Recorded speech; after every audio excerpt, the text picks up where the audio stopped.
So yun kadayo, natadre sa mga San Pedro karon. Atong tan-awon ang sitwasyon sa Davao City, dire sa mismo sa mga San Pedro. Kumustahan nato nga sukad nga giaresto si Pangulong Duterte ganina buntag. So natadre sa may hapon na. So natadre sa may San Pedro Church. Din sang kuniang bayan. So nadiri ang rally. Dire nga kuan sa Rizal Park.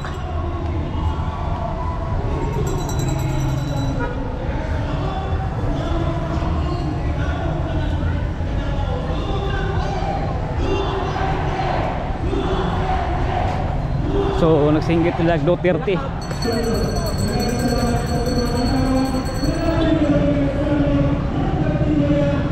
Okay.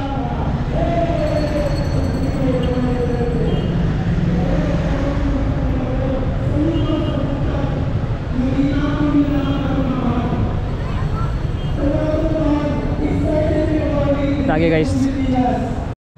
So yun, sa sulod na dali makadayo.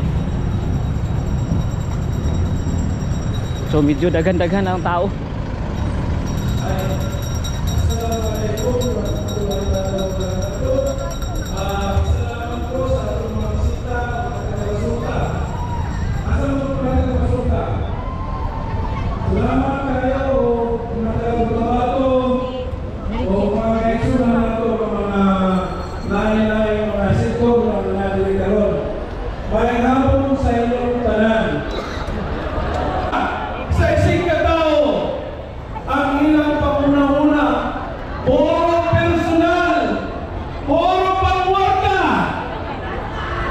Puro pangadik ang kaluluoy ang atong mga bata, ang atong mga anak, ang atong mga igsoon nga mga bagong tubo.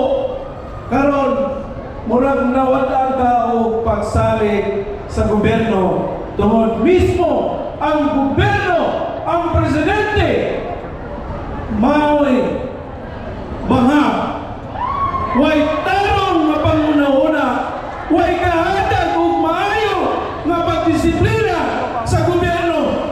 Unya, apay pagin ang iyang ikagaw diya ang tambaluslos. Iyan ang i-control ang Congress, pati Senate, kung pwede ilang i-control ang Senate.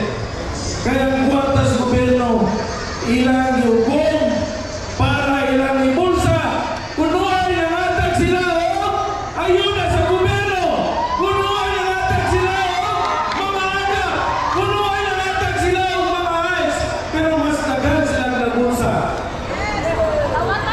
Wala na tayo mga proyekto.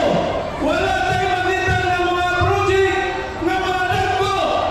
Imagine ang mga proposal sa Mindanawan sa propose ni Tatay Digong na taga-ataw Greenway hantod karon wa pa gyud kay walo budget mga kaigsunan karon nakita naman nimo no nakita ang tanan tanaw lagi tanaw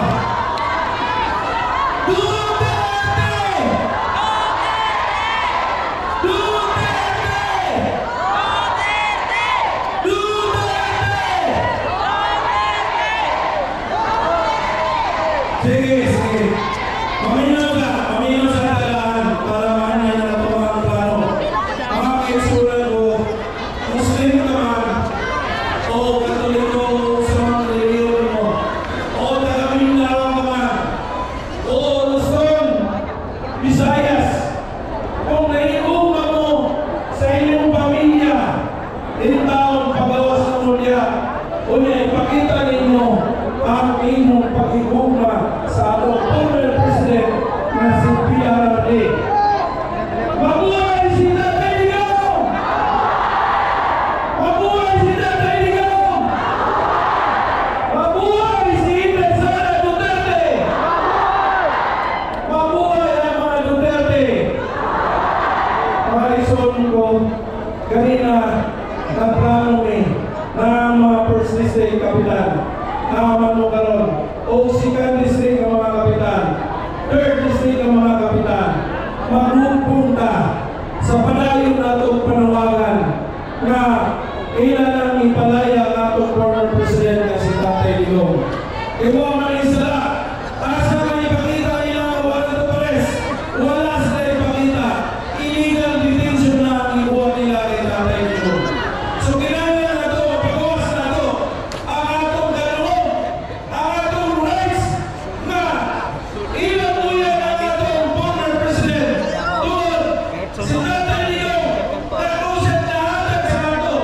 Ang mga uniform, mga ako sa inyo, mga polis, mga sundalo, wala may lugar na uwagan, iwanan kami Tatay Digong.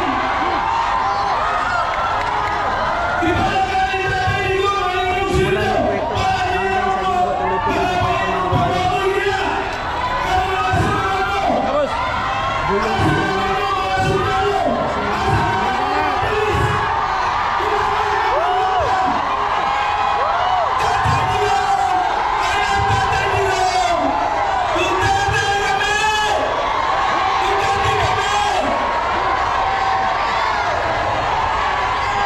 mga kaeksulat ko, labi lang yun sa barn. Sa barn, di bali ninyo. Ang kausay o kalinaw sa Bangsamoro, tumawag Tatay Digong.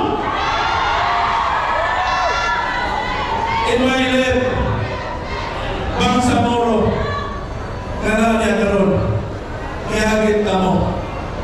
Dili na mahitabo ang Bangsamoro without Tatay Digong. Wala ba yung mga itlog? Wala ba yung mga itlog kung dili mo buuman? Mamanawagan na iba-resign ang atong Presidente Balon! Iba-resign ang Presidente Balon! Duterte! Duterte!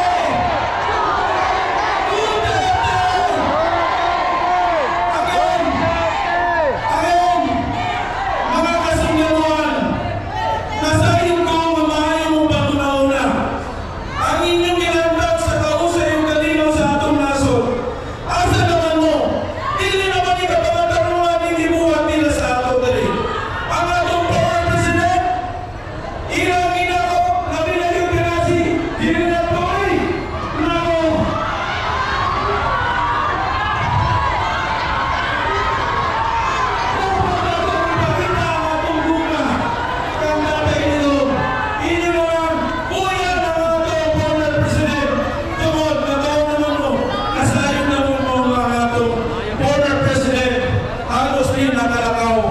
Tungod sa iyang gibati na siya sigigingos mga tao nga ang gusto niya kahusay o kalinaw sa atong nasod.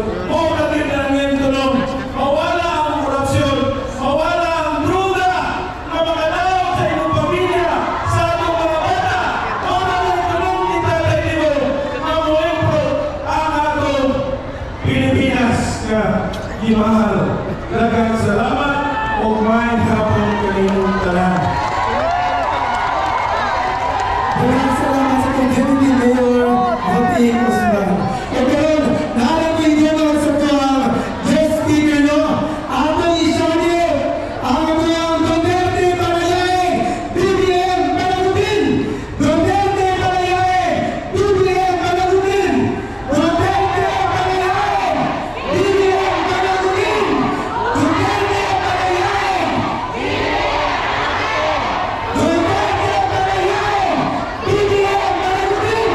Duterte Barayay!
Subalit, akala natin ito ay may pagpapatuloy ng ating kasaptangang Presidente si BBM, pero isa lang palang panglinlang sa atong tanan. Kita na linlang, tama? Kita na budol, tama? Mga kaigsunan, akala natin yung liwanag na nakikita dahil sa pamumuno ni Pangulong Duterte ay tuloy-tuloy na. Ang tao, ang mga Pilipino, likas lang na mapagpatawad. 39 years ago na ako sa IDSA. Isa ko dito sa milyong Pilipino na gustong palagputin ang Senyor na Marcos. Noong nanampot na nato, grabing tuwa sa bawat puso ng mga Pilipinong naroon. Akala natin ito'y magbubukas na ang tunay na pagbabago. Pero hindi natin nasisirayan lang. Diyan lang natin nakita sa panahon ng paglingkod ni Pangulong Rodrigo Roa Duterte. Pagpagalato! Pero lahat ng naliwanag na yan ay biglang pinalitan sa isang iglap. Dahil tayo'y Pilipino, madaling magpatawad. Akala natin si BBM ang siya magpapadayon sa umpisahan ni Pangulong Duterte. Pero ang ginawa, nasarhan ulit yung liwanag sa halip ang bumalik ay kadiliman. Ang Rodrigo Duterte, diri sa Davao, isa po ako sa nag-venture o maayong panginabuhi ang akong natamtaman diri sa Davao City. Tulad na sa ato ang mahal na Presidente Rodrigo Roa Duterte. Yes. Pero ano ang ginawa ng kasamang administration, mga kaisunan? Dahil lang sa mga ambisyon, sinarado ang pag-asa na nakikita ng bawat Pilipino. Ang mga sarili lang nila ang iniisip, hindi ang mamamayang Pilipino.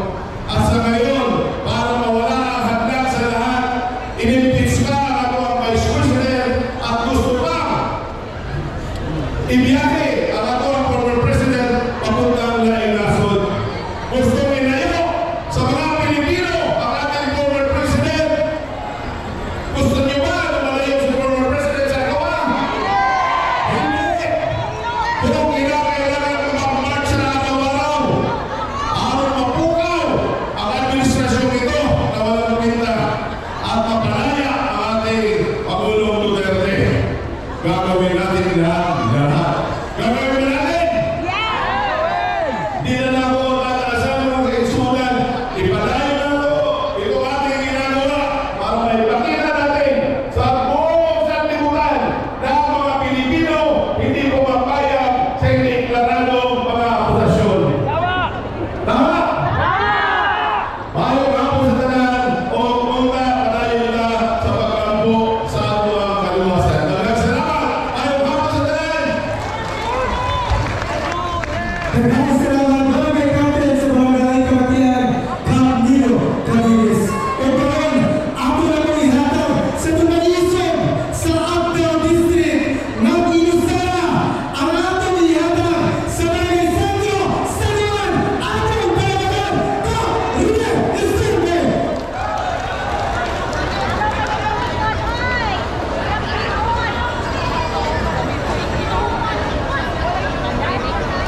Salamat ko sa ato ang kasunod na plan sama sa ato ang kanhi Presidente sa Pilipinas. Mga gagawin nyo, sabot kanin kaglaan. Ugma apaghat kaninhi. Base ang monumento na lang ni Jose Rizal nga naglagtong liha ang pagpagilid ugma. Dahil makuwangan ko niya ang ato ang aspiration ng mga kita. Ang suporta na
People's Initiative nga ginumalaan ni ako ang congresswoman din sa First District.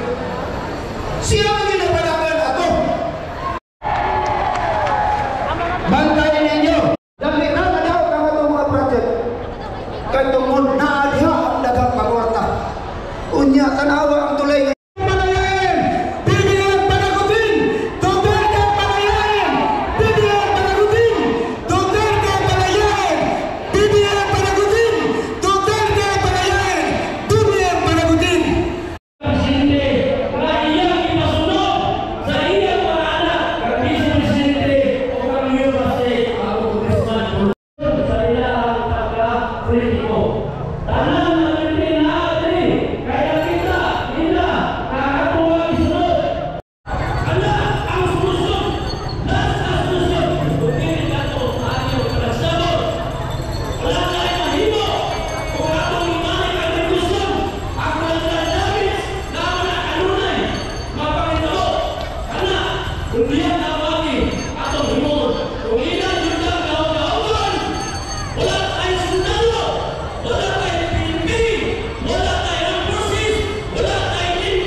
Yes, so karon sabi sa mga kabubukan mo nga ikala itabo sa tuwan amahan sa Pangulong President Rodrigo Roa Duterte. Dili na ito madawat na tuwan sa binuong siyudad sa Pilipinas o sa tuwan na ating karon sa Davao City. Kaya malata, kung isa ka maayo ang atong amahan, ang atong Pangulong President o mabutay na itong mayor dili sa Davao City at ang Pangulong President Rodrigo Roa Duterte.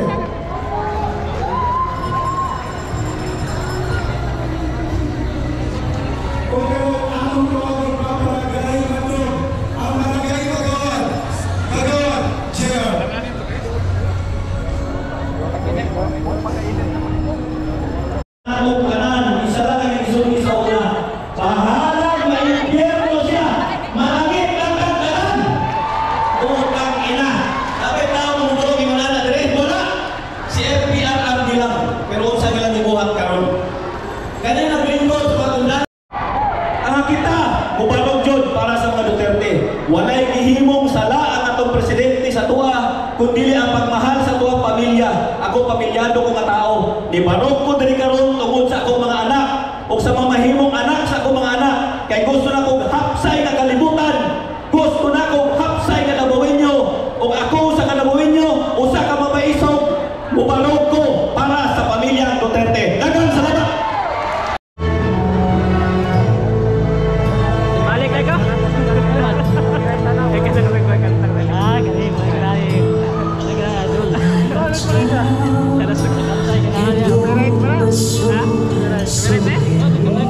Kaya may nagkanta.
So yun kadayo atong pag-appeal diri sa rally para kang President Duterte. So balik pa taog ba kay apay nagpadayon gyapon ni sa pag peace rally diri sa Rizal Park. So yun sige gyapon sila patuloy gyapon sila sa pag peace rally karong panahon na. Yun kadayo.